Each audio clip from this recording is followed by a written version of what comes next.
the rocks themselves started flying.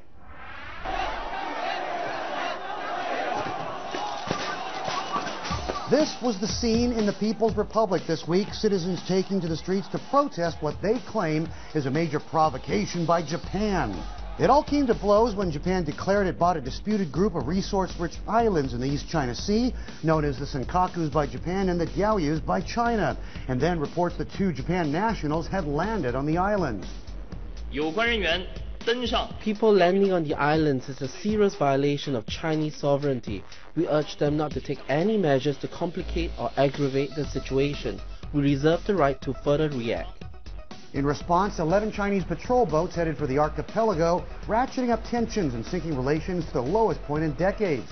The timing couldn't have been worse. September 18th, the anniversary of the beginning of Japan's 1931 occupation of China. That got the world nervous. The message that I've tried to convey is a message that we have to urge calm and restraint on all sides. And business was hurt too. The protest forced a number of big-name Japan companies on the mainland to suspend operations, hurting both sides.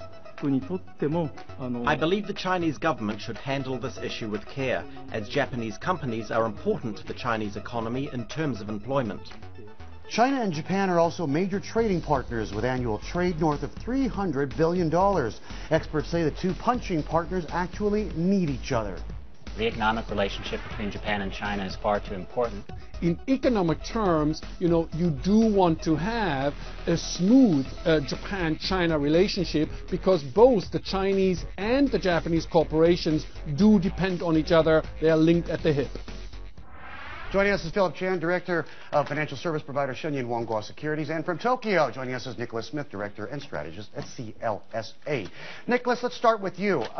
This situation got quite out of hand, got quite ugly. Some of the latest surveys have shown that a lot of the Japanese names, many of whom had to shutter their shops and close down their factories, albeit temporarily during the worst of it early in the week, are reconsidering plans for investment and are saying they might even redeploy to other parts in Asia. This is not good.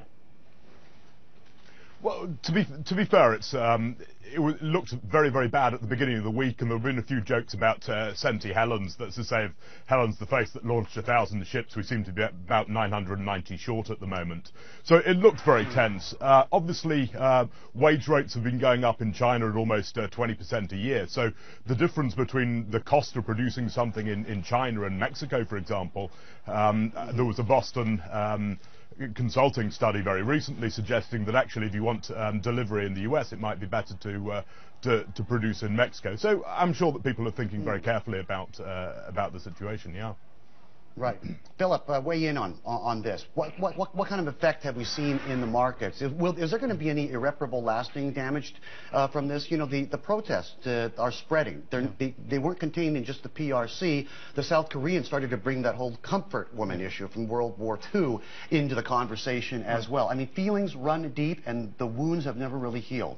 That's right, but I agree with I agree with Nick that it looked bad right at the beginning of the week. Mm-hmm. I think that once people begin to focus more on the business side, i.e. the economic benefits of the relationship between Japan and China, and as some of your logos were saying before, it's huge. I mean, the amount of trade between the two is huge now, so it's not something you can be brushed off.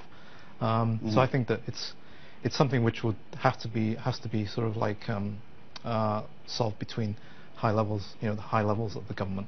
But I think it will be eventually. Yeah. Nick, I mean, firing off a gun. I mean, any kind of military altercation is not an option because the conclusion in that kind of a scenario is unthinkable, obviously. But what Philip just alluded to, $300 billion plus in trade. I mean, the 2 countries need each other. This can't be good for either side. Is it going to start affecting, say, bond holdings? These 2 governments' participation in the respective sovereign credit markets? The military is absolutely not going to happen. Obviously, the US has said repeatedly from '96 through to just a couple of days ago that the islands are included in the security treaty, and the US would defend Japan if attacked in these islands. So no, that's absolutely not an issue. As far as the bond holdings are concerned, obviously Japan has got a lot of debt, but only 8% of it is held by foreigners, of which about a quarter of that is China. So really, China is a rounding error in the debt holdings of Japan. The main point is, I think a lot of things were said that Japan would be the worst hurt of the two of them, and obviously both of them are hurt. But over the last week, Japan's stock market up 2% and China's down 5%. Mm-hmm. Phil, what is the? There's some talk out there. It's not very concrete, and it's certainly not quantified in any sense. But you saw early on, how they overturned, their neighbors' Japanese brand cars, right? And started, pelting and defacing and damaging, in some cases, very violent damage. To franchises, employing local Chinese, owned by local franchisers. I mean, I remember the picture of a Chinese woman saying, "I'm Chinese, you just ruined my life in my shop." But is there the potential that people will buy Chinese, whether it's cars, whether it's Chery, Geely, BYDs, or whether it's Gree or Medea or local brands, in defiance? It's possible for the... I know it's an open-ended question, of course, right? With no real answer. It's possible for the short term, but I think that, you see, these in a way, some commentators have even said that actually that the demonstrations that we saw were more like a way for the local people to vent off anger at the government, right? The government's handling of this thing. So I think there's a lot of issues at stake, but I think in terms of the what you're alluding to, that is there going to be sort of some backlash against Chinese products in the long run? Japanese products in the long run. I think it's unlikely because, like I said, people aspire, right? Yeah. I mean, they aspire to multinational brands and right. famous brands. That's right. And then moving up. Yes, that's not right. backwards. That's right. And then also this kind of thing, this kind of issue, whilst it's unfortunate that it's happened, but as I've said, it'll once the leadership changes in China, and then they start maybe dealing with it. Then okay. Final word to you, Nick. One of the concerns in China, obviously, is yes, this was an anti-Japan protest, but the people that turned out, the number of people that turned out, the kind of rage that took place, there's got to be a worry that that kind of mobilization of public opinion could, at some point in the future, be aimed at the Chinese central government. In Tokyo, the nationalistic sentiment and momentum is picking up. Is it not? Is that not a danger? I mean, you're going to have a new prime minister, right? The 11th one in 10 years or something like that? I mean, I think inside Japan, to talk about any politicians in Japan in Parliament as being nationalist, I think is a little hard to accept. I think a generous way of describing their political views would be flexible. They can't keep their views from flip-flopping one week to the next. So I don't think that's true. I think this has been sparked off by some very...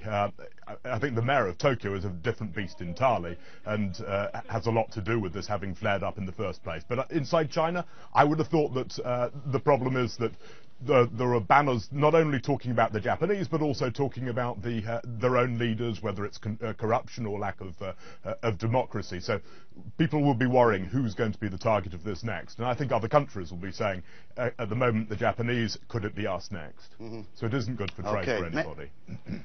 What's that old saying? Make love, not war. Nick, thanks. Have a great rest of your weekend. Phil, appreciate it, okay?